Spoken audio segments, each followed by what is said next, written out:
On lui avait beaucoup parlé à la fin du printemps et l'été dernier. Yann Boulanger, vous êtes chercheur en écologie forestière à Ressources naturelles Canada. Bonsoir. Bonsoir. Bon, vous nous avez envoyé une carte de la sécheresse qui n'est pas très encourageante parce qu'on voit que c'est très sec un peu partout, partout au Canada d'ailleurs, anormalement sec dans les zones jaunes, grave, extrême dans les zones, vous voyez les couleurs. Donc, les conditions, malheureusement, M. Boulanger, sont bel et bien réunies pour avoir un autre été difficile.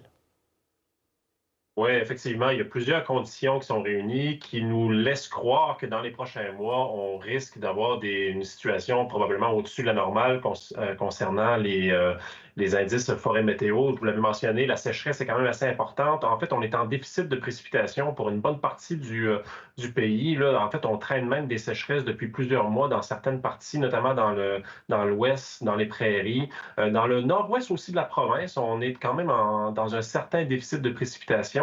Ce qui va être surtout à voir dans les prochaines semaines et qui est déjà arrivé dans le sud du Québec, eh bien, c'est la fonte de la neige.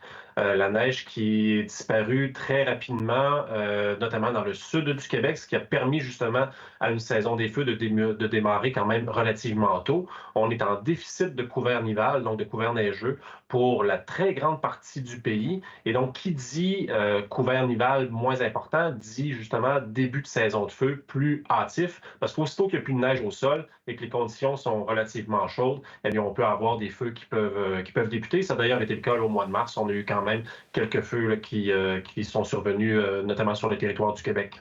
On annonce dans les prochains jours beaucoup de pluie dans le nord, au Saguenay, tout ça, dans les grandes régions de Montréal. Est-ce que combien de jours de pluie il faudrait pour atténuer les risques?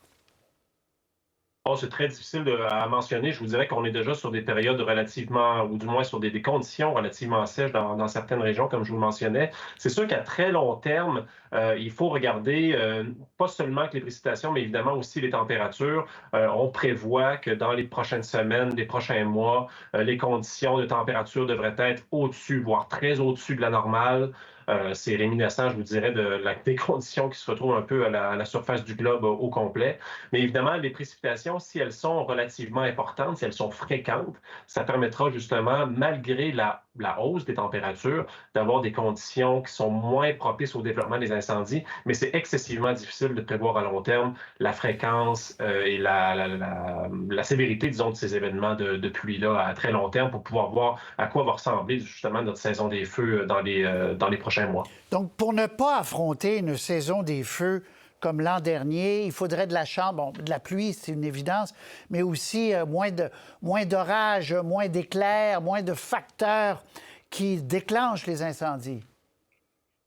Exactement. Donc, il y a plusieurs éléments qui sont importants dans ce que vous venez de mentionner. Donc, les allumages. Évidemment, si on n'a pas beaucoup d'allumages, qu'ils soient de cause naturelle ou encore de cause anthropique, donc de cause humaine, évidemment, ça va aider.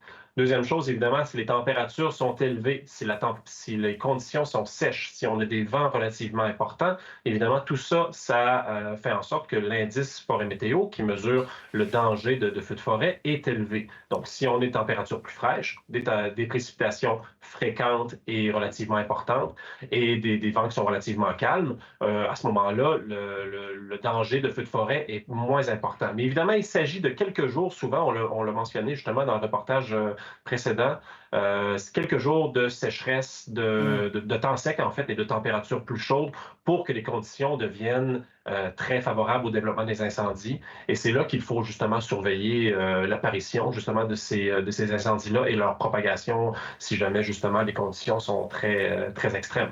Très clair. Merci beaucoup, Yann Boulanger, chercheur en écologie forestière à Ressources naturelles Canada.